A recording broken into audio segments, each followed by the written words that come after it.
there's certain points where that will cause friction, cause misalignment, and will cause so much noise that it... Dude, you're totally wrong.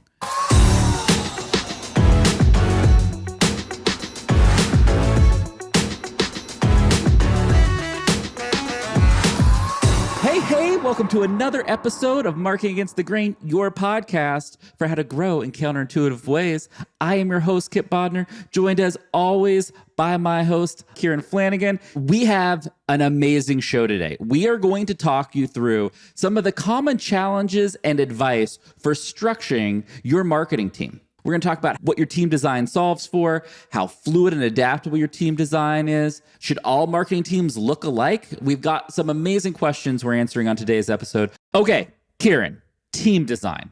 It has got to be in one of our top 5 most asked questions when we talk to marketers, we talk to founders, we talk to basically anybody about marketing ever. Something that quickly comes up is how you want to structure your team. Right. And for our listeners, you can look at team structure and team design and tune out. You're like, I don't really need to know that stuff. I'm going to promise you, we are going to give you some reasons that team design is an incredible accelerant. And I think there's one of the things that I always think, Kipp, is maybe when you're a seed stage Series A, you can get away with pure team design, incredible execution, and the execution like outweighs team design.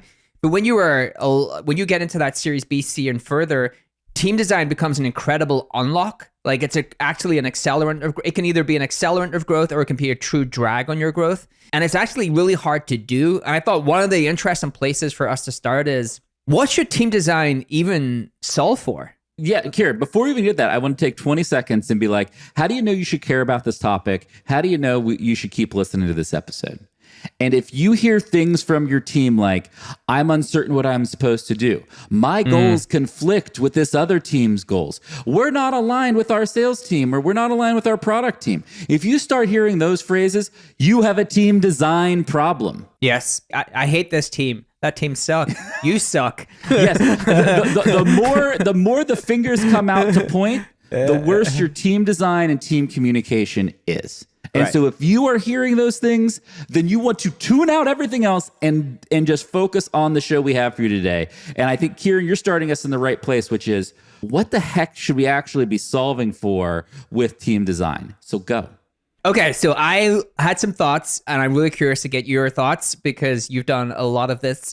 So when I think about team design, I'm trying to think through how autonomous are my teams going to be. So for me, I think autonomous teams work best. And so autonomous is basically, have I structured the teams in a way where those teams can have clear goals and can be truly accountable to those goals. And the way I think about it is you can have autonomous teams or teams of favor. And autonomous teams are like, I built the structure in a way where those teams have everything within their need. And so team design is not an excuse of why they do not hit their numbers. Where team or favors actually happens a lot. A lot of the companies I do conversations with or advisory with, they're in like this team of favors where they're like, oh, we own this metric, but we have to ask all of these other teams for favors to actually be able to hit our metrics. So I think autonomous matters a lot. I think how they collaborate with each other, right? Is it really clear what each team is responsible for, what their mission is, what you should ask that team for? Like if I have good team design, each team is kind of aware what other team do, what they're accountable for, what they can ask them for, and who to go to for what. And then the other one that I'm actually interested in having a discussion about this because I'm trying to think through, is this a team design goal or just an operational excellence goal, which is how information flows across teams. There's like the flow of information matters more and more as you become larger. And so there are 3 of the things that I think about when I'm structuring for team design. And I love where you're starting here. That third thing, which is like basically communicating within your team. I don't think that is team design. I fundamentally think that is like your team operating system, like how you communicate, how you share information, how you meet, how you do everything, basically. And I think that is also equally important and should be a whole nother episode. So let's kick that to a whole future episode and focus on the team part. I love what you were talking about there with the team of favors. I would add another thing to think about is like amount of lobbyists. A lobbyist is somebody who has no control, but is trying to get stuff done and is just like pushing and advocating for something to get done. And the more lobbyists you have, the weaker your team structure is. And that can and that could be within your marketing team, or that could be within your whole company, right? If you have lobbyists across company. So like a very good litmus test, if you're a CEO or if you're a marketing leader out there, you're like, if you just took a second, be like, who in my team can do the work directly versus who are the lobbyists who are advocating for those work? And you're always going to have some lobbyists as you grow and scale. But if you feel like the lobbyists are starting to basically overtake the builders and the core work that's happening, boy, you're in a real problem, right? Right. And so what happens is those lobbyists put stress on the teams, because you have these teams and they're like, hey, we own this goal, but I have several people coming to me and asking me for other things because they need my time for them to do their work, or they need me to do something to facilitate them hitting their goals. And you start to get like this really weird dynamic where you have everyone's kind of dependent upon a singular team for those goals, and that team has their own goals. And it creates real friction, right? That's where you start to see real friction. And that's what I mean is like, how do you know you've got an optimal team design? It's when team design is never used as an excuse for why we're not doing the things we said we would do. And I think when you know your team design is out of whack, is like you have someone saying, well, I could not do this because of this team, or I could not get this done because of that team, or I don't have what I need to be able to do the thing you asked me to do. That's when you know you are in that kind of team of favors where you have too many lobbyists. So I wonder, why do you think we end up with lobbyists? As you said, you're always going to have some lobbyists as the company grows. And I agree with that, right? We've seen that. But why does it happen? Well, okay. So I want to answer that question, and then I've got something I want to go to next. So why do you get lobbyists is because as a company grows, you have kind of your core objectives and you have your kind of next what I'd call next phase, next chapter objectives, things that you are going to need to do in the future to help you succeed to your next level of growth, but aren't core to the day-to-day of how the business succeeds in this month and this quarter.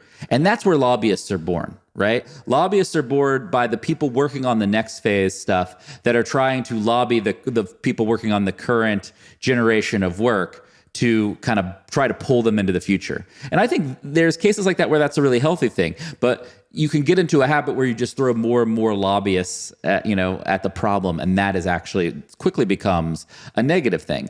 And the two ways to stop doing this is I want to anchor everybody. If you're going to remember one thing that I tell you from this episode, I would encourage you to remember what I'm about to tell you right now. I'm going to tell you the 2 hard truths about team design. And the first one is, no team design is ever perfect. Every team design is flawed. If you think you have a perfect one, you are wrong. And we're going to talk about why that matters and why it's important to know that. The second hard truth about team design is that your strategy should always lead your team design, not your team design leading your strategy. If you don't have a clear marketing strategy and just how you're organized dictates the type of work you're doing, you are going to fail. Do you agree with my hard truths of team design, Kieran? Is there a third one you would add? What do you think? I agree with the second one wholeheartedly. The second one is the one that I think is most important, which is strategy leads team design, which is like you have team design fluidity, because we restructure every 12 months based upon upcoming goals, and people, like we're hundreds of people on the marketing team, and people find that sometimes have a hard time grasping why we do that. It's because of that very reason. Every year we ship a strategy. We want to orientate the team around that. One thing I just wanted to dig in on, so you never have a perfect team design. I want to argue about this one. I think the first one's more important than the second one. So I think the second one's more important than the first one, because I think the first one, I think if you think you have a perfect team design, there's something wrong with you. Because no. This is what's important. Is the reason that first one is more important is because it sets the tone for how you manage change as a leader. The problem is, I think the leader often knows that team design isn't perfect, but pretends like it is to the team. And it's like, oh, hey, I know we have all these problems. This new way of doing things is going to solve all of our problems. And that might be true in some ways, but it's also going to create a bunch of new problems. Right? And what you need to do to build credibility with your team is tell them the challenges and the faults in the way that you work and what we are going to do as a team to try to compensate for and be aware of this. And that's why I actually think it is number one on my list of why it's the most important. I have a counterpoint to that. So like Please. add in noise to say this is Kieran's counterpoint to what Kipp just said. Okay, so I think I would change one to you could have a perfect team design for a specific period of time. So there's a moment in time that you create a team design which is perfect for that moment in time. And the reason that it's perfect is because you are vocal about the things that it is solving for and the things that it is not solving for. Mm-hmm. And I think that is why remapping your team to your strategy every 12 months really matters. But what you're saying is you're setting the tone to tell people we are solving for a specific set of problems with this team design. We know that this comes with other problems, but they are not the things we're trying to solve for right now. And this is a moment in time until why we try to facilitate that strategy. So that is the one kind of point of clarification I would make. And I would also say the reason in marketing you end up with lobbyists, I wanted to just counter that as well. Not counter that. I think you were 50% there. The other 50% is... Oh, so I'm an F. I'm an F. I got 50% right. Sweet. Okay. Keep going, I think you're 60% there. I'll give you 60%. There's a 40% Kipp that you and I have talked about forever that you actually didn't bring up. I hate it when he does this. He throws the thing I said in the past back in my face. Let's go. You have, what do you have? You have channel owners and people who rely on those channels. Yes. And that is why you end up with lobbyists, which is like the brand team. What do they need access to? All of our media channels, all of the other channels. But those channel owners have their own goals. They're trying to drive awareness and demand through those channels. All of these other teams need access to those channels that actually give those teams distribution to do their stuff. And that's actually a lot of times why you end up with channel owners, people who own the channel, have their own goals. And then you have these kind of other people that are dependent upon those goals. And that's where team design needs to solve. Like, how do you get those teams to collaborate? How do you have shared goals? And how do you end up with not those kind of points of friction? Because in my experience, a lot of the friction has come from channel owners and program owners, right? I own a channel, I own a program depends on channel. It's fair. I think that is the other core issue that comes here. But what we're really trying to tell everybody with this point of the discussion, we've gotten into the how your marketing team structure needs to be fluid. And what we are saying is your strategy needs to drive your team structure. And so depending on how frequently you change and evolve your strategy, which is probably once a year, you need to change and evolve your team structure. And then you need to tell your team why you are changing your team structure to fit that strategy, and tell them the gaps that this new team structure has. And this kind of goes into our third point, Kieran, which if you follow that methodology, no team structure should really look the same. There will be a lot of similarities, but the only people who should have very similar team structures are people who are marketers who have very similar strategies. And it's like, I see marketers all the time going out and looking for kind of org charts and this is how these teams are organized, and I'm going to kind of copy how that team is organized because that seems smart to me. And I think that's fundamentally wrong. I think you need to say, what are the core strategic imperatives I have, and do I have a team structure that is maximizing for that? So this is actually a good conversation, right? So why is every B2B marketing team not identical, with only differences based upon if you're in the kind of SMB mid-market versus enterprise, which would cause you to have some differences? But there's 4 core groups. There's creative, product marketing, brand marketing, and customer demand gen. And you can argue there's other groups, but let's say that there's 4 core groups. And so why do they not always look the same? Because you've probably talked to many companies. I've talked to many companies, and they are not always the same. There's teams that have goals across each of those groups. So that's a really good example is content, right? You can have content in customer demand gen. You can have content in product marketing. You can have content in brand. You could even say content belongs in creative. I don't think it does. But I think that's where I start to see things break down for people is you have these kind of set in stone groups, but then you have teams that kind of straddle all groups. And how do I actually structure or divide those teams? And the other reason that they're differentiated, to your point, is your marketing strategy should not be identical to everyone else. And so if you have strategy, lead, and team design, you should actually not have an identical marketing team to everyone else because it should be very specific to your strategy. But there are some fundamentals that should look, do you agree there should be some core staples of a B2B marketing team that kind of should look similar across companies? Maybe. I was thinking about it a little bit differently, which is I think there are some core guardrails that you and I have learned that we should share with everybody. And I would call these the mistakes guaranteed to mess up your team. right? Because like we have lived them, we understand what they are. I think we should go back and forth. I can start. The number one thing on my list here is redundant teams, which means like, oh, I have a demand generation product marketing team for this product over here, and I have a whole nother demand generation product marketing team for this other product over here. That is the fastest way to fail at marketing today that I think is humanly possible. Yes. Duplicate teams. Duplicate teams is the number one, like just don't frickin' do it. It is stupid and it will make you really sad. Right. There's actually a famous story from Uber. You know when Uber restructured their entire marketing team? It was actually for that very reason. They had replicated their team across regions and they wanted to centralize everything back up into like some standard teams that service all regions. And we learned the same thing. Like I think that central team, best in class team, centers of excellence works really, really well. Well, yeah, because the second guardrail is structure your team so everybody has a great career path.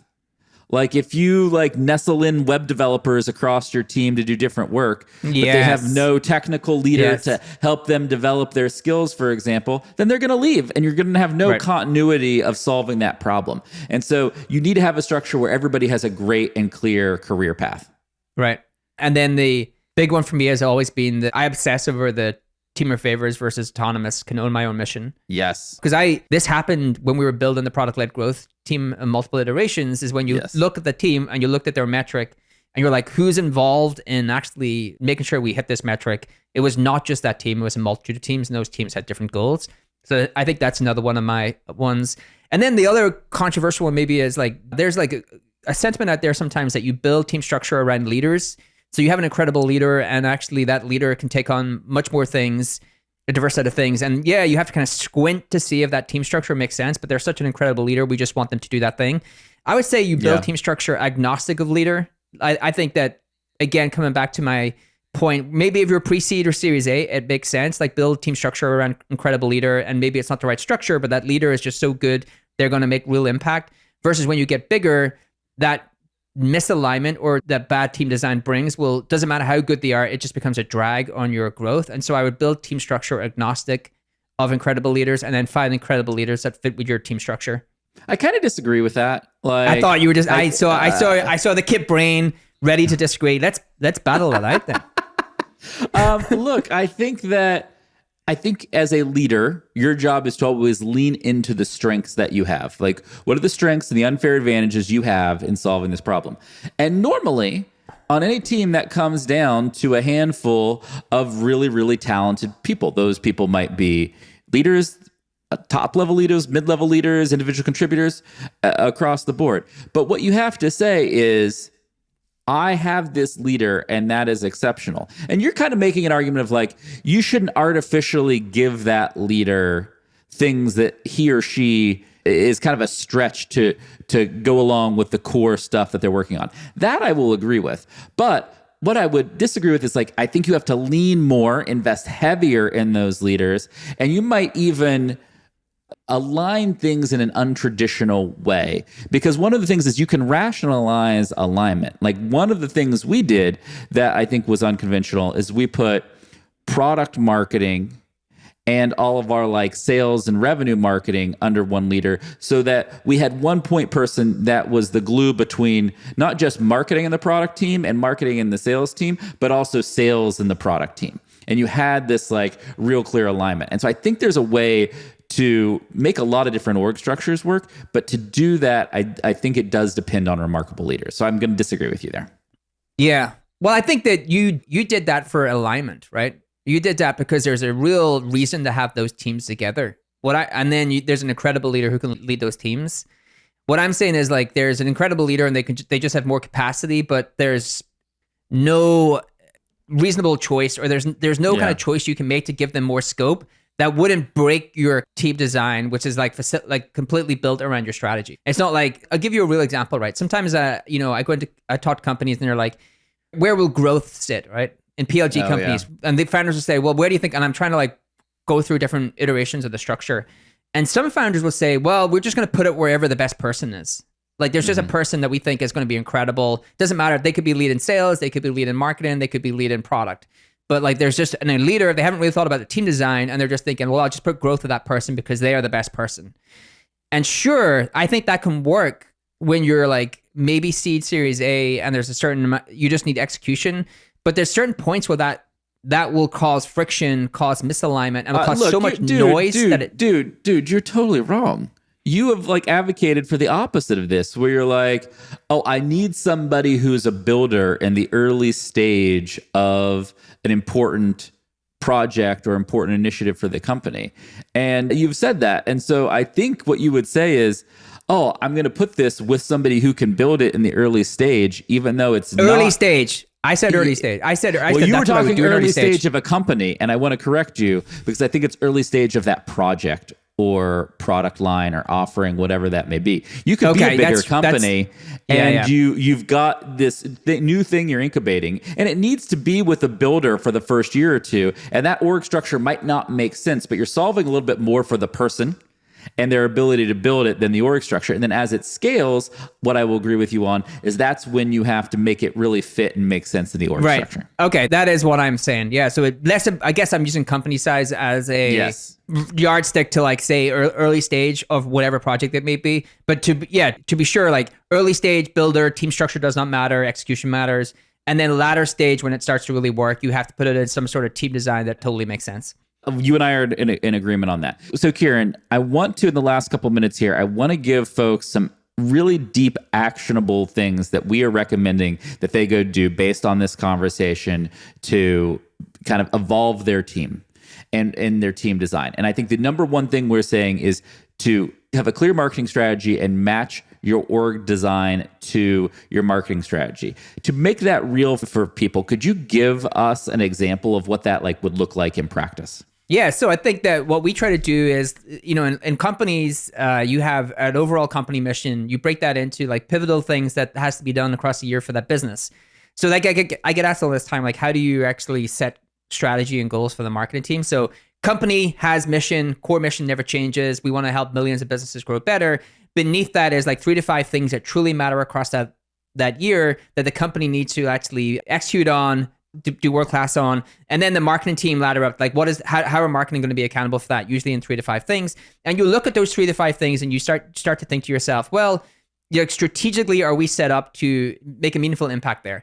And so a good example of us doing this is like one of the years we were like, oh, we really need to re-accelerate. The PLG business was growing really fast. The core business, in terms of like the lead growth, has started to slow down a little bit. And we were like, we had to really think about how we would re-accelerate there. And so we aligned a lot of the traditional acquisition teams and content teams together and rolled out this kind of search first strategy.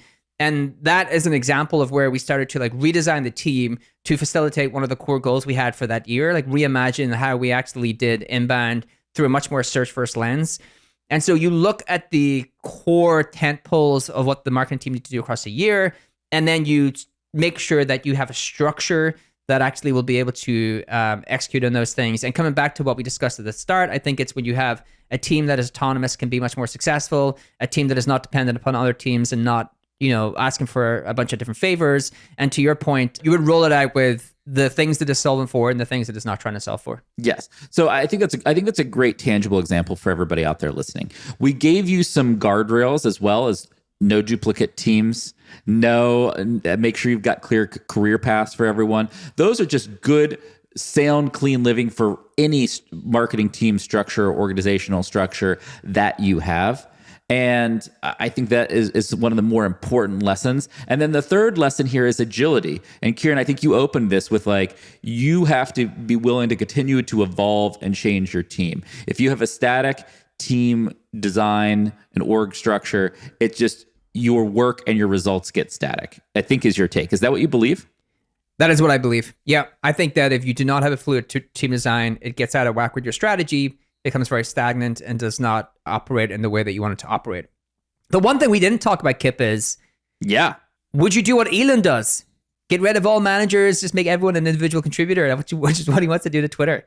No, well, look, what I think Elon is trying to do is, I would not do that, but what he's trying to do is get the right balance of, he's overcorrecting. He thinks there's way too much overhead at Twitter, and he wants to overcorrect in the other direction. And I have no problem with doing some short-term overcorrection to like find some rebalance. I think he, for publicity and everything else, is taking it to the far extreme and hyping it up. But I think I think you want to look at the right balance of kind of overhead manager leader folks as well as kind of core individual contributor folks. And you don't want that balance to get all out of whack, right? Right. Imagine you're like an IC developer on Twitter and Elon buys a company and you're reporting up to like a senior manager or something, and overnight Elon's like your boss and he's giving your performance review on Twitter. And like, it's like I'm giving this guy a C. He's useless.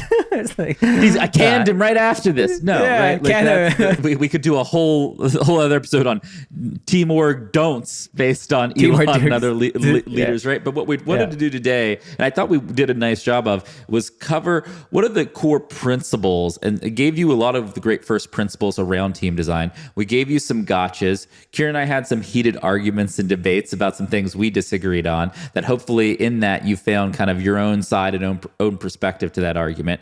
And I think it's really good. What I would love for everybody listening before we go, leave us a review on Apple Podcasts or hit us up on Twitter with any teamwork questions you have. I'm at Kipp Bodnar. Kieran is at SearchBrat. So hit us up with any specific teamwork questions we didn't cover. If you want a more like prescriptive version, we could do a part 2 of this episode. So I'm going to put it out there to the Apple Podcast reviews and Twitter feedback for what we should do in terms of covering this topic anymore. But Kieran, anything else you want to add before we scoot today? No, I think people will probably glaze over sometimes when you talk about team design. In my experience, it is like one of the most critical things for you to be successful is like learn how to optimize team and be doing it on an ongoing basis. I couldn't think of a better way and a better note to end the show. Until next time, it's been Marketing Against the Grain. See you all again real soon.